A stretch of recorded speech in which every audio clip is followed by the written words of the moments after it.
Monday m'aide à y voir plus clair de manière simple et visuelle. Je m'appelle Céleste Durand et je travaille au sein du groupe Adevinta. On va se faire un petit exercice méthode sur le chapitre mouvement d'un système en physique, dans lequel je vais t'apprendre à calculer un vecteur, enfin calculer une vitesse, et éventuellement même tracer le vecteur vitesse. Donc voilà le petit exercice, tu as l'énoncé, on va lire ensemble. Quelques positions d'un système en mouvement sont représentées sur le schéma suivant. Donc ce schéma, ça s'appelle une chronophotographie. Tiens, ça je vais te le marquer.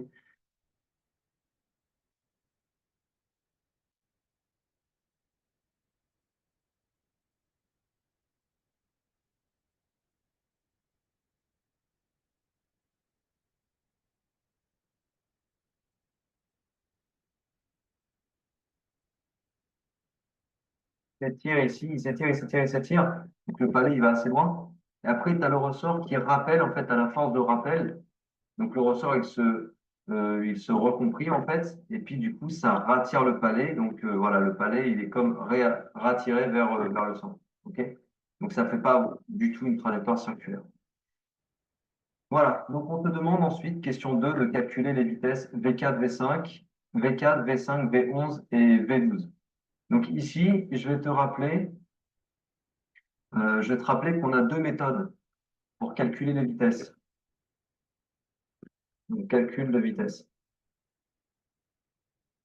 Par exemple, pour la vitesse V4. Soit tu utilises le fait que V4 égale M3, M5 divisé par 2 delta T, ou bien tu choisis de faire... Voilà, donc on te demande ensuite, question 2 de calculer les vitesses V4, V5. Le palais,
il est relié à un centre ici, noté O. Il est accroché en fait à un ressort. Le ressort, il est accroché au centre O. Le centre O, il est ici hein, sur la chronophotographie. Je ne sais pas si tu as vu. Là, tu as le point d'attache du ressort. Et puis après, tu as les positions du palais. Donc là, en fait, on peut supposer que là, le ressort, il est étendu. Donc il est étiré au maxi. Tu vois, il s'étire ici, il s'étire, il s'étire, il s'étire. Donc le palais, il va assez loin. Et après, on te demande ensuite, question 2 de calculer les vitesses V4, V5, V4, par exemple, pour la vitesse V4. Tu as deux méthodes. Et en fait, et puis du coup, ça rattire le palais. Donc voilà, le palais, il est comme rattiré vers le centre. OK? Donc ça ne fait pas du tout une trajectoire circulaire. Voilà, donc on te demande ensuite, question 2 de calculer les vitesses V4, V5, V4, V5, V11 et V12. Donc ici, je vais te rappeler qu'on a deux méthodes pour calculer les vitesses. Donc calcul de vitesse. Par exemple, pour la vitesse V4.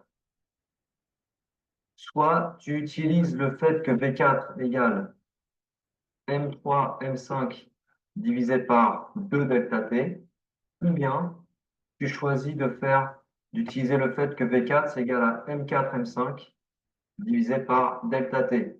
Alors, la première façon de calculer, tu prends la position d'avant et la position d'après. Donc, le point d'avant, c'est M3. Le point d'après, c'est M5. OK? Tu prends la distance entre M3 et M5. Alors, pour te dire, parce que tu vois peut-être pas bien, mais là, tu as M1, M2, M3, ok, M4, M5. Donc, tu fais M3, M5 en ligne droite, tu mesures en ligne droite, et tu divises ça par 2 fois delta T, puisque entre M3 et M4, il s'écoule une fois delta T, et entre M4 et M5, une deuxième fois delta T, donc ça fait 2 delta T. Et puis, si tu choisis l'autre méthode, c'est-à-dire de prendre la distance M4, M5 directement, donc de M4 à M5, tu mesures et tu divises par delta T, parce que là, il s'écoule que une fois delta T, sur la droite. Et tu divises ça par 2 fois delta T, puisque entre M3 et M4, il s'écoule une fois delta T. Et entre M4 et M5, une deuxième fois delta T, donc ça fait 2 delta T. Et puis, si tu choisis l'autre méthode, c'est-à-dire de prendre la distance M4, M5 directement, donc de M4 à M5, tu mesures et tu divises par delta T, parce que là, il s'écoule que une fois delta T. Donc, comme je te dis, les deux façons de faire, elles sont acceptables, puisque j'ai vu les deux dans des bouquins différents, des bouquins avec le programme officiel. Donc après, ça dépend de comment ton prof à toi l'a amorcé en classe, comment il te l'a présenté. Personnellement, je vais faire l'exercice en utilisant cette méthode-là. Donc, je prends le point d'avant et le point d'après, et je divise par...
Ils se foutent de nous, là.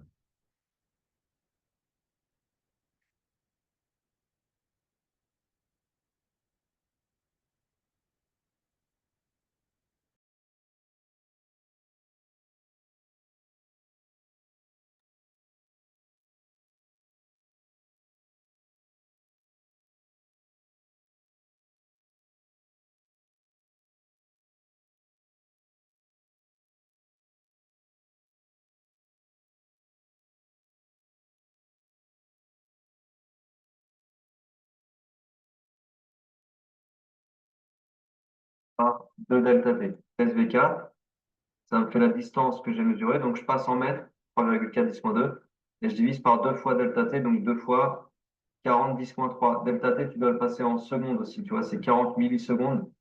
Donc, ça te fait 40 10 moins 3 secondes. OK? Et puis, du coup, ça va te donner environ, alors 3,4, 10 moins 2 sur 2 fois 40 10 moins 3. Environ 0,43. Et on parle ici en mètres par seconde. OK? Voilà. Bon, après, du coup, je vais aller un peu plus vite sur les calculs des autres vitesses. On te demande V5.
Donc, le ressort, il se recomprit en fait. Et puis, du coup, ça rattire le palais. Donc, voilà, le palais, il est comme rattiré. T, grand T, comme période, c'est 27 jours et 8 heures. Voilà. Donc, ça, on pourra le convertir aussi en secondes si à un moment donné, on en a besoin. OK? Allez, sans souci. Alors, on a aussi la constante gravitationnelle grand G qui intervient dès qu'on parle de force d'interaction gravitationnelle. On rappellera tout à l'heure, on rappellera la.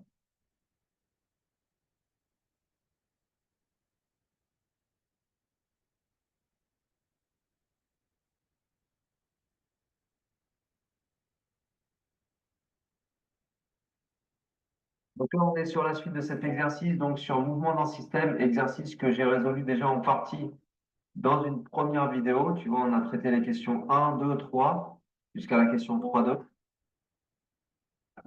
Allez, on va regarder ensemble un exercice bilan sur le chapitre mouvement d'un système. C'est un exercice très intéressant, donc un exo de DS, un vrai exercice. On comprend quand même, grâce à l'étude des mouvements d'un objet dans l'espace, les astrophysiciens sont capables de déterminer certaines caractéristiques des astres responsables de ces mouvements. En première approche. Salut à toi et bienvenue dans cette nouvelle vidéo correction d'exercice bilan type interro, type contrôle. Un vrai exercice qui tombe vraiment dans les contrôles. C'est un vrai exercice de contrôle. Merci aux élèves qui m'envoient leur sujet de contrôle régulièrement sur Insta, par email et autres. Ça me fait vraiment plaisir parce que ça me permet de faire des vidéos ultra qualitatives pour que toi, tu puisses réviser avec des vrais exercices. Des exercices où on ne fait pas semblant, où je suis pas là à te dire, ouais, je vais tout apprendre en 2 minutes, mais en fait, au bout de 2 minutes, bah, tu n'as rien appris. Non, là, c'est des vrais entraînements, des vrais exercices, des vraies choses qu'on va te demander.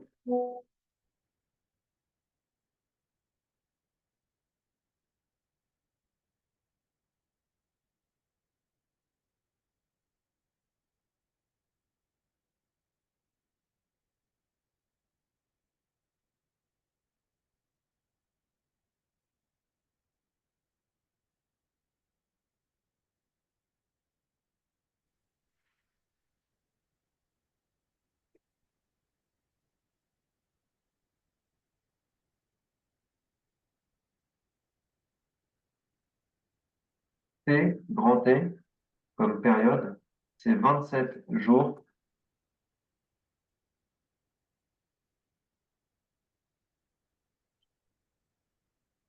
C'est là, Imran? Oui, Salut. salut. Je suis en train de chercher.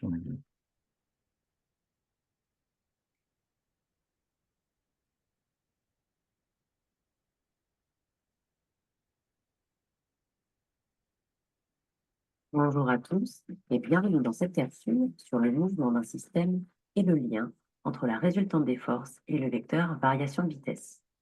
Plus 1 est le vecteur vitesse au point I. Cette variation est calculée entre deux instants.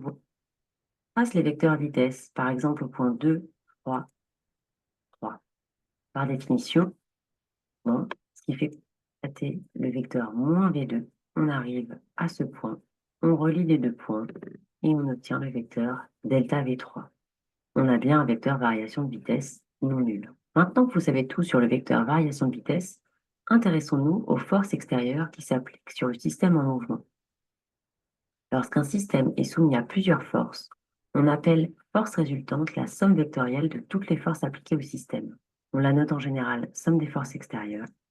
Dans le référentiel terrestre, on le repère par son centre d'inertie, le point G, le bilan des forces qui s'exercent sur ce pendule. On translate le vecteur poids. Ça nous permet de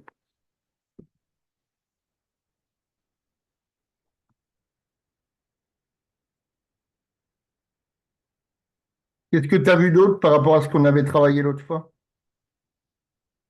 J'ai refait des exercices. Et il y a trois formules, je vous les avais envoyées. Je les ai travaillées. Et sinon, c'est tout. Juste pour tracer un vecteur, des fois le mouvement il est rectiligne uniforme et des fois il est circulaire. Attendez, je vais vous Mais montrer. est-ce que tu as vu la somme des forces extérieures égale M delta V Oui, sur delta T? Tu as oui, vu? oui, oui. Ouais, alors attends, je crois que j'en ai vu un des exos comme ça.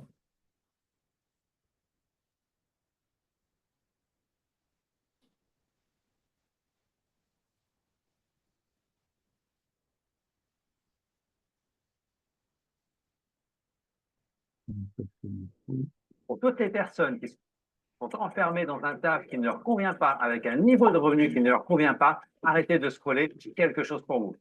J'ai longtemps été complexé de ne pas savoir coder. Ces développeurs qui mettent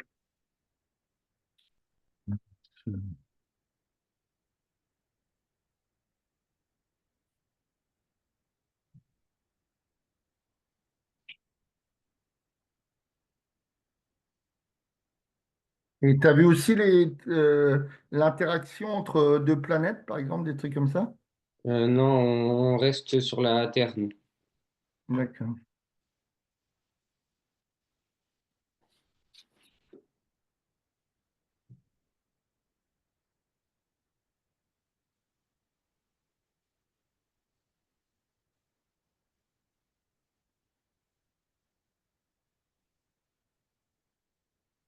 V4. Donc, je vais mettre ce vecteur-là, je le déplace pour que son extrémité, donc moins V4, pour que son extrémité coïncide avec, pardon, pour que son origine coïncide avec l'extrémité de V5. Mais attention, c'est pas l'origine de V4 qui m'intéresse, c'est l'origine de moins V4. Donc, de fait, le vecteur V4 mesure chez moi 6 cm. Je le mets au bout de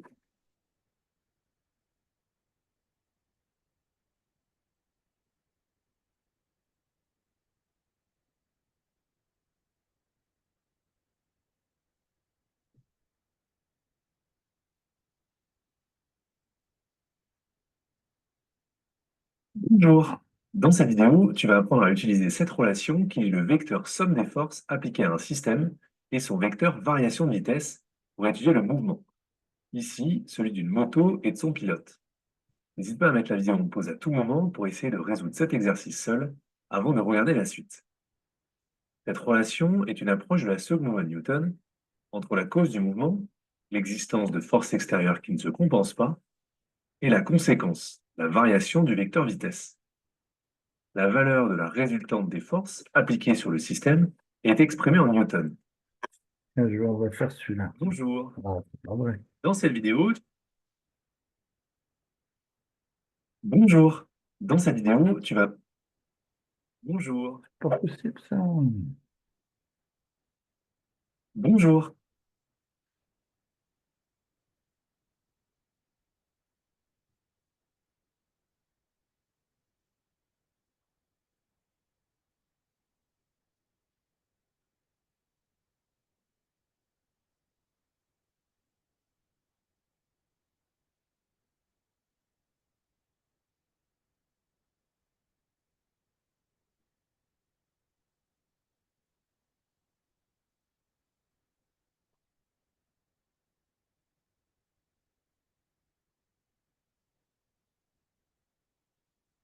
Tu le vois, l'exercice? Oui. Ok. Allez, je te laisse travailler là-dessus et tu m'envoies quand tu as fini.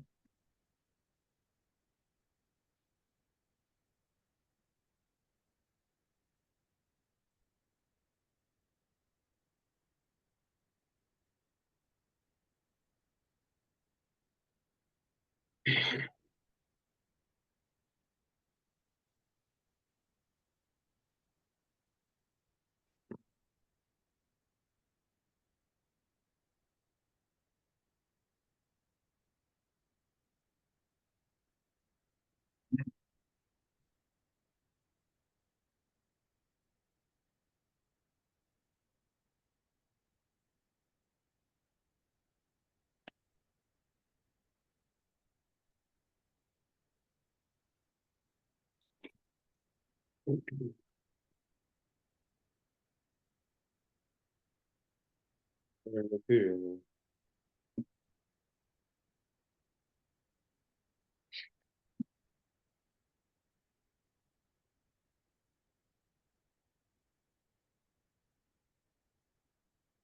Au fait, le prochain cours, tu veux le faire quand? Lundi prochain, c'est bon? ben, non, parce que l'évaluation, c'est vendredi. Oui, non, mais moi, mercredi, je t'ai dit, je peux pas, c'est pas possible. Cette semaine, je peux pas, je pouvais qu'aujourd'hui. Ah, c'est pas grave, alors on fera que lui.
Donc, je te l'envoie sur WhatsApp, l'exercice, comme ça.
Je vais chercher ma calculatrice.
Bonjour.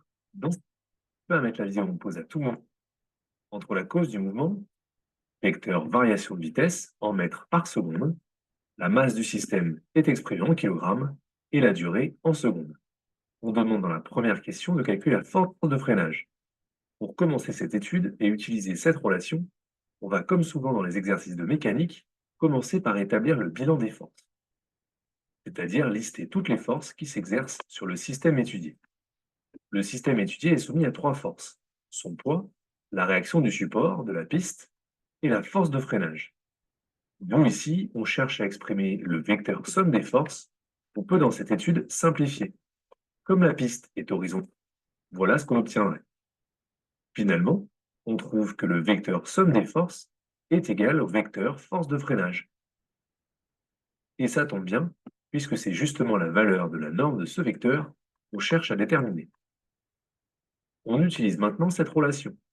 Et comme ces deux vecteurs sont collinéaires, on peut écrire la même relation en norme, comme je te le fais ici. Cette notation particulière avec les deux barres de chaque côté du vecteur, c'est la notation de la norme du vecteur. Il ne reste alors plus qu'à passer à l'application numérique. On va chercher les informations dont on a besoin dans l'énoncé. La masse est égale à 300 kg. Ce petit triangle, cette lettre delta, je rappelle qu'elle correspond à la notation d'une variation. Valeur finale moins valeur initiale. On retrouve ici dans l'énoncé. Et la durée, 5 secondes. Après calcul, on trouve que la force de freinage de la moto a une valeur de 1,2 fois 10 puissance 3 newtons en conservant deux chiffres significatifs. On enchaîne avec la deuxième question, dans laquelle on va exploiter ce résultat et de nouveau utiliser cette relation. On demande maintenant. On enchaîne 3 newtons en conservant deux chiffres significatifs. On enchaîne avec la deuxième question, 10 puissance 3 newtons en conservant deux chiffres significatifs.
Je peux avoir l'exercice, s'il vous plaît?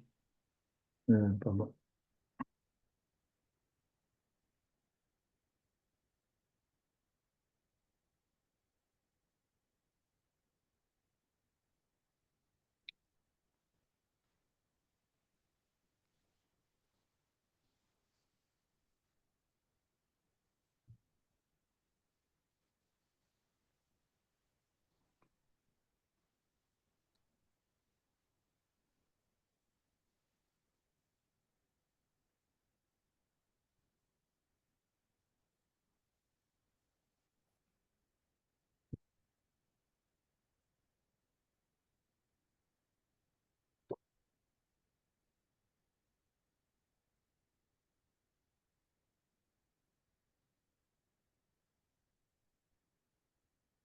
Pour calculer une durée, comme vitesse est égale à distance sur temps, pour calculer le temps, on fait bien distance sur vitesse.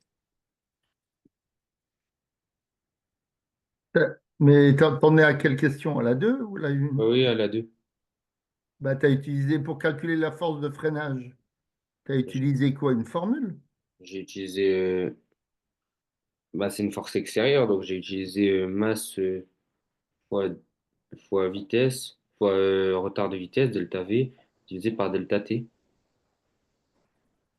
Oui, bah, tu utilises la même formule, à part que là, tu utilises cette formule-là pour calculer. Parce que dans la première question, on te demande de calculer la force de freinage, sachant que la moto en freinant, elle passe de 20 mètres par seconde à 0 mètres par seconde en 5 secondes. Maintenant, il a accompagné d'un passager. Donc, est-ce que la situation est la même? Non. Ah, ok. Donc, il faut reprendre avec ce passager en plus pour pouvoir calculer le, le delta t ou le temps.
Allô? J'ai trouvé 1520.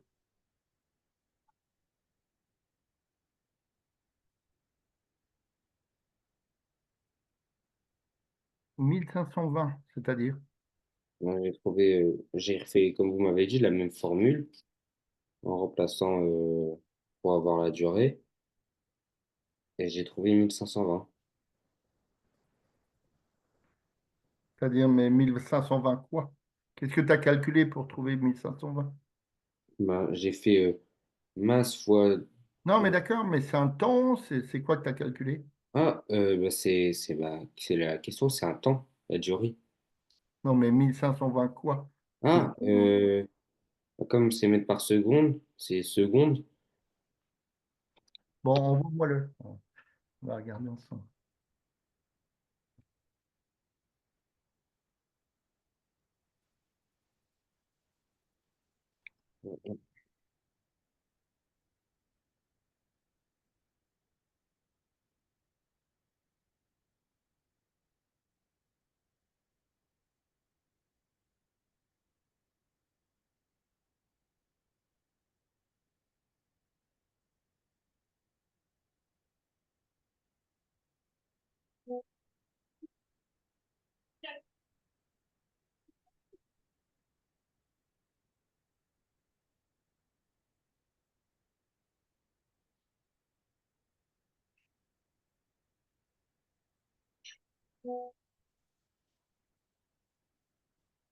Alors, donc, déjà pour la force, tu as trouvé quoi? 1200 newtons.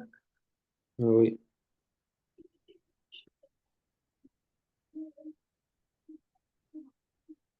1,2 10 puissance 3 newtons. Ouais, ok. Alors, euh, est-ce que c'est un prof ou une prof que tu as?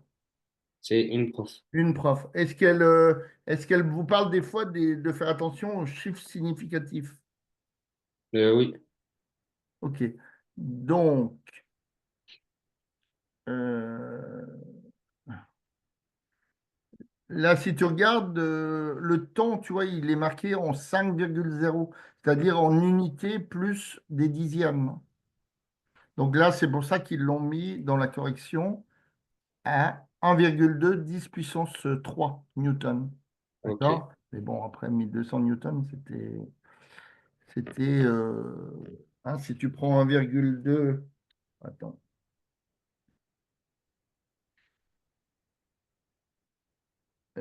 si tu prends, alors, attends, je suis en train de regarder où elle est.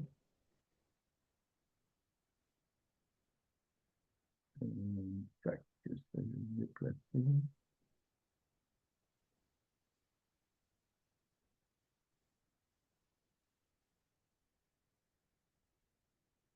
Alors,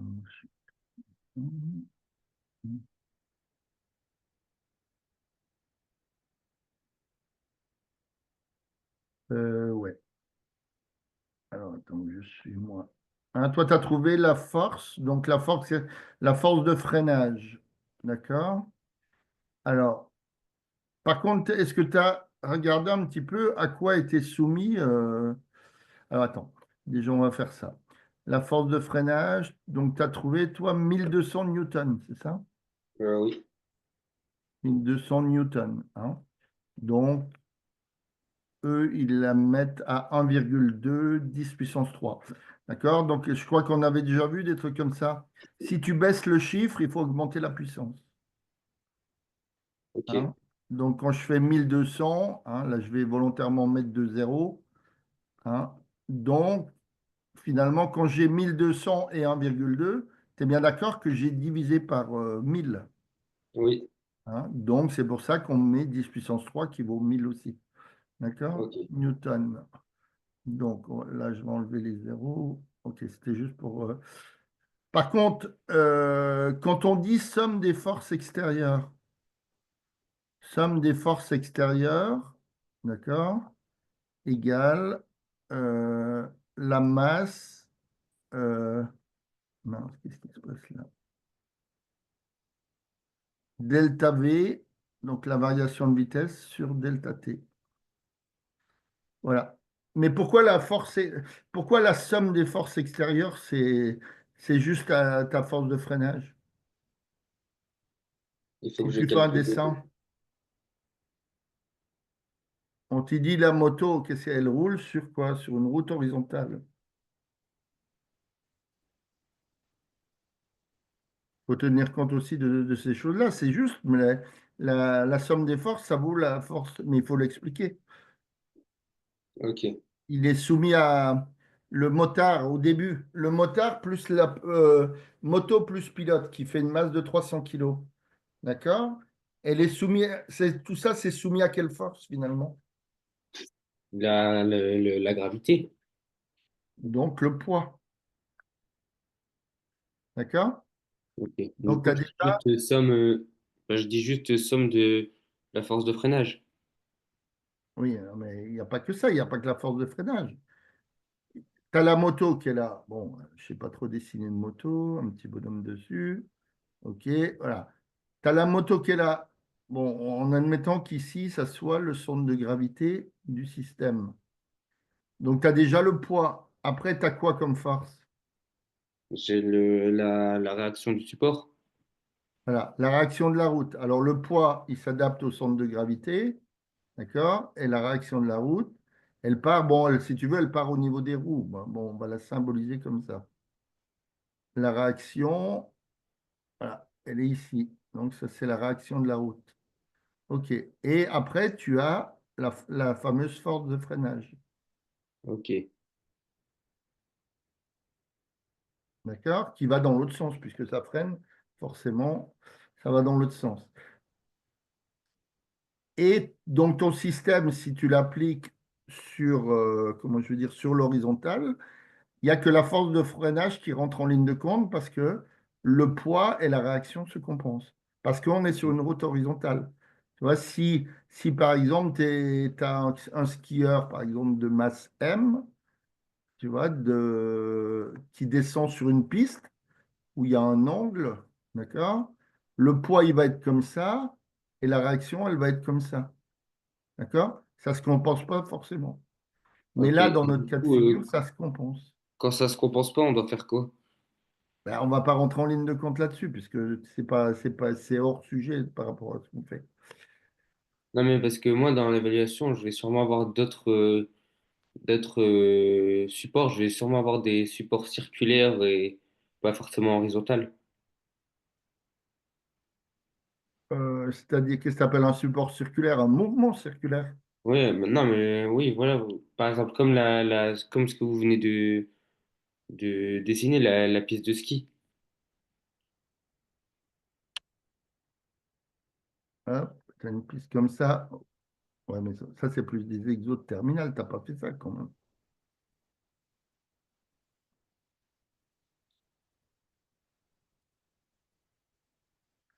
Là, il faut faire des projections sur les axes. Tu n'as pas fait des trucs comme ça. Ah ouais, non, non. Mais parce que je Hein. sais que j'ai fait d'autres mouvements.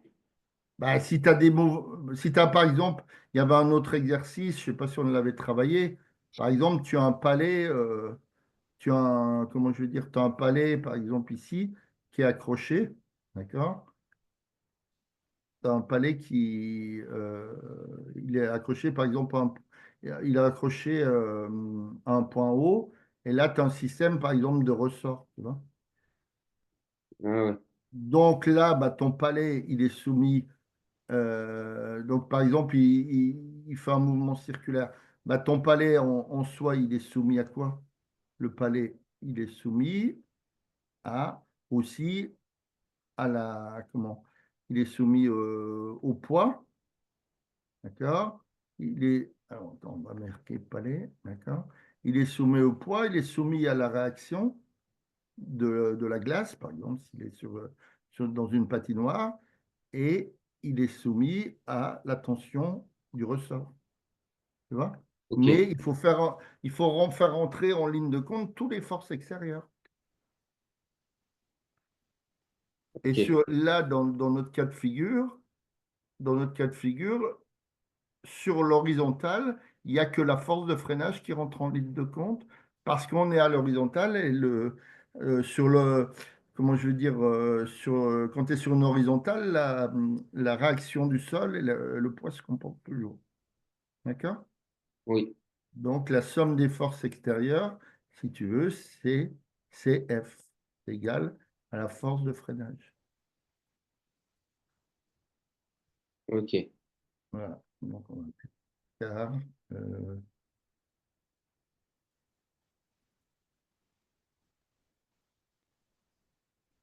pas RP plus T égale vecteur nul. Ok, alors, donc, si tu appliques ce truc-là, donc, comment tu l'as fait? Tu as calculé, donc F égale, donc la masse, c'est combien? 300 kilos? oui, Donc, 300 je multiplie donc la variation de vitesse, bah, il passe de 20. Alors, est-ce que c'est 20,0? On va mettre les chiffres comme ils sont. Donc, de 20 à 0, 0,0. Donc, ça fait 300 que multiplie 20 moins 0,0. Ça, c'est ta variation de vitesse, hein, puisqu'il passe de 20 mètres par seconde. La moto, elle passe de 20 mètres par seconde à 0 mètres. Tac, tac, 300. Donc, ça fait M delta V sur donc, les fameux 5 secondes. D'accord? Donc, ça fait Oui. 20 sur 5, ça fait 4. Donc, ça fait bien 1200 newtons. OK. Donc, maintenant, bah, donc ça, c'est la première question. La deuxième question, qu'est-ce qui change? Il y a un passager sur la moto. Donc, qu'est-ce qui va changer? Bah, le poids, il va pas compenser la réaction du support. Bah, si, ça ne changera rien, ça. Bah, s'il y a plus de poids, la force, elle augmente. Du coup, Non, la force de quoi? De freinage? non, la force de la gravité. Eh ben oui, mais la réaction, elle augmente aussi.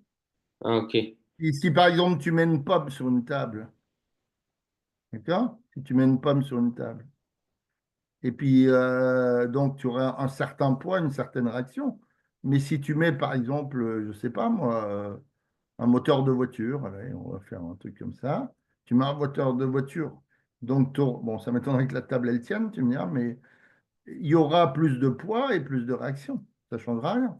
Mais elle se Ok. compensera toujours parce que on est toujours par rapport à l'horizontale. Donc là, tu vas appliquer quoi? Tu vas appliquer la même formule. Tu vas appliquer somme des forces extérieures. Alors, pardon. Donc, somme des forces extérieures égale donc M. Alors, on ne va plus l'appeler M, on va l'appeler M', parce que ce n'est pas la même. Tu vois? Ok. Il faut que tu modifies les choses. Même si ce n'est pas donné dans l'énoncé, tu peux l'appeler M1, M2, en tout cas plus M, puisque c'est plus les 300 kilos. Donc c'est M' delta V sur delta T. D'accord? Donc Oui. maintenant, on te dit un petit peu que dans la deuxième question, on est dans les mêmes conditions. Calculer la durée mise pour s'arrêter si le pilote est accompagné d'un passager de masse 80 kg en considérant la même force de freinage. Donc, comment on va calculer cette force? Ce delta T plutôt. Donc, quand tu Ouais, as somme des forces extérieures, donc c'est toujours bien ma force F. D'accord? Là, c'est bon, vectoriel. On va faire vectoriel. Donc, c'est bien toujours ma force F, puisque peu importe qu'il y ait un passager sur la moto, le poids sera plus lourd, mais la réaction sera plus importante. Et ils vont quand même se compenser, puisqu'on est toujours sur une horizontale. Donc, vectoriellement, si on enlève les notions de vecteur, ça fait M' delta V sur delta T égale la force, puisqu'on te dit que c'est la même force de freinage dans la deuxième question. Donc, comment tu calcules delta T? Si M' delta V sur delta T égale F, ben on fait delta T est égal à M' fois delta V sur F. Ouais. Hein, tu fais le fameux produit en croix. Hein. Quand on a, Ben, ici, on a bien une j'ai fait ça fraction. et j'ai trouvé 1520. Alors, donc, ça fait M' delta V égale donc F fois delta T. Donc, ça fait delta T égale donc M' delta V sur la fameuse force. Alors, M', il vaut combien maintenant? Il vaut 380. 180. Donc, 380 que multiplie 20 moins 0,0 sur ma fameuse force qui valait 1200. Ouais. Alors, 380 fois 20 sur 1200.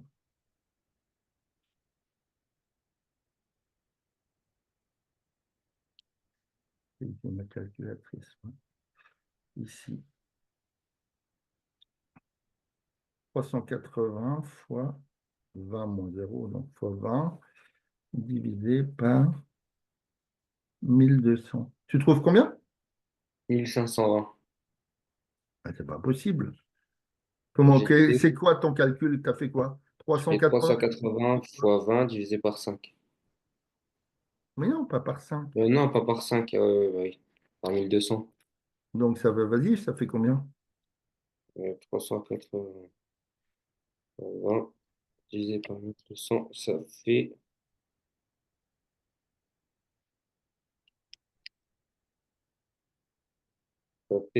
6,3 secondes. 33, en grosso modo 6,3 secondes. Donc comment, mais excusez-moi, pourquoi je mets des mètres, moi? Donc comme il y a plus de poids, forcément, la moto, elle mettra plus de temps pour s'arrêter, dans les mêmes conditions, avec la même Ok. force de freinage. Alors attends, je vais le remettre là. De chiffres significatifs. On enchaîne avec la deuxième question. Calcule la durée entre la norme de F plus 80, donc 380 kg. Il faut que tu sois bien à l'aise avec la manipulation de formules littérales. Produit en croix ou de. On va donc ici, pour pouvoir faire le calcul, Elle vous le fait utiliser, le produit en croix, ta prof de physique? la valeur de la force de Des fois, mais en ça place dépend. Elle nous l'a déjà demandé. et on trouve la valeur de Ouais, mais de delta toute t, façon, la bien physique, exprimée c'est des avec son maths, hein. unité seconde. La nouvelle durée mise pour s'arrêter avec le passager est de 6,3 secondes. C'est un résultat tout à fait cohérent, puisqu'on trouve qu'avec un passager, la durée de freinage est plus. Alors, attends, il faut que j'enlève ça. Euh, Ah oui, ils prennent la norme, donc ouais, il faut faire 0 moins 20, pas 20 moins 0. Attends, il faut que je le. Hop, ça.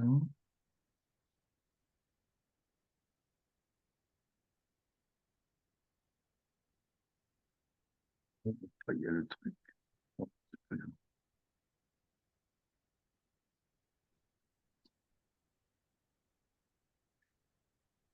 Ça, c'est bon.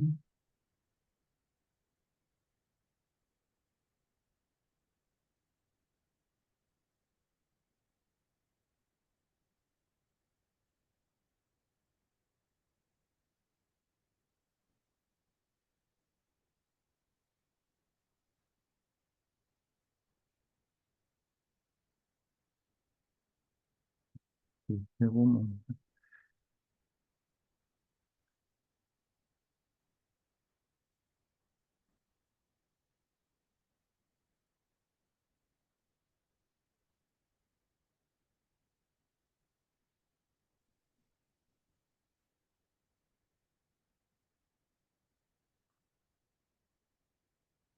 Donc, tu as déjà vu en physique là, les notions de norme, de longueur, Oui. code de barre, hein. Donc, on a dit que ça faisait combien? Donc, c'est euh, norme de F égale donc M non, delta V sur delta T.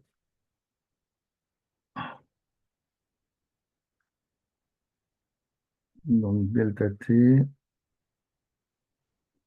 Ah merde, non, c'est pas là, je suis pas dans la bonne.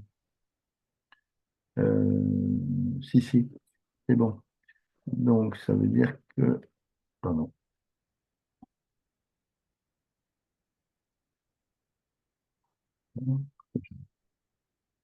Oui, c'est le contraire, c'est pas 20 moins 0, parce qu'il passe de 20 à 0, c'est-à-dire que la vitesse V2, c'est 0.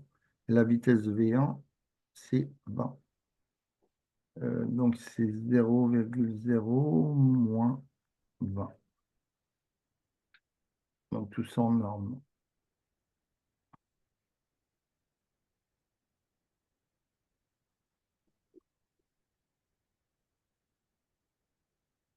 Et donc, ça faisait 1200.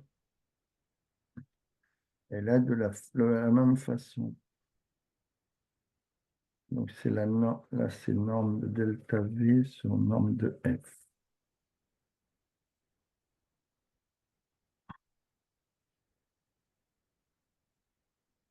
Ça fait toujours la même chose. Ça fait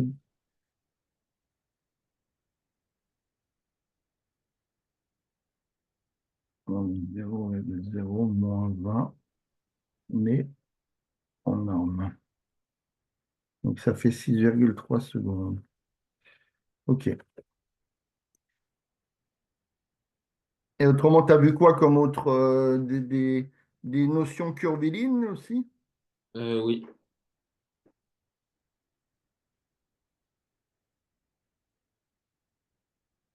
Allez, on va finir là-dessus vite fait.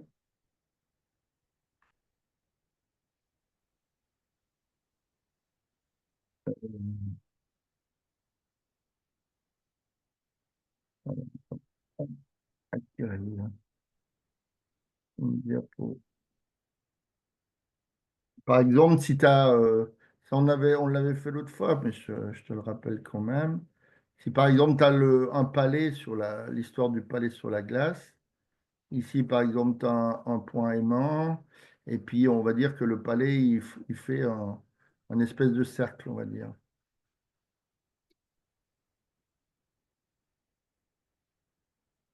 Ouais, c'est vraiment une espèce, hein. Voilà. Ici, tu as M1, ici, tu as M2, et par exemple, ici, tu as M3. D'accord? Oui. Donc, par exemple, ici, quand tu traces ta vitesse, par exemple, elle est comme ça, tu vois, par exemple, ta vitesse. On imagine que le mouvement, il est uniforme.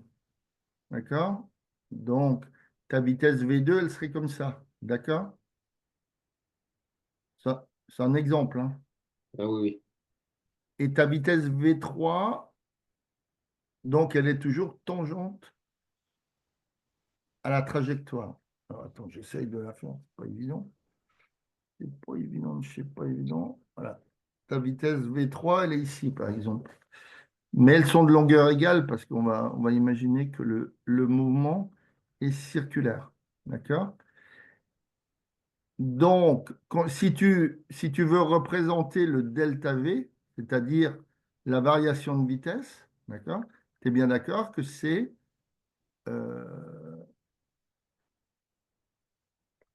delta V, c'est comment? C'est la vitesse V3 moins la vitesse V2. D'accord? Oui. Hein.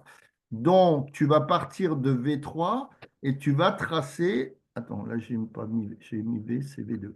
Tu vas tracer à partir de V3, tu traces le vecteur V3 et tu vas tracer le vecteur V2 qui est ici. Euh, Moins V2, pardon. D'accord? Ok. Puisque ton vecteur V2, il a une direction qui est ce qu'elle est, hein. Le vecteur moins V2, il aura la même direction, on est d'accord. Il aura la Oui. même norme, mais il aura un sens différent. Donc Ok. là, tu vas tracer le vecteur moins V2. Mais du Et coup, donc, par, comment? bah, par exemple, le vecteur V3, on a besoin de M4 pour le tracer.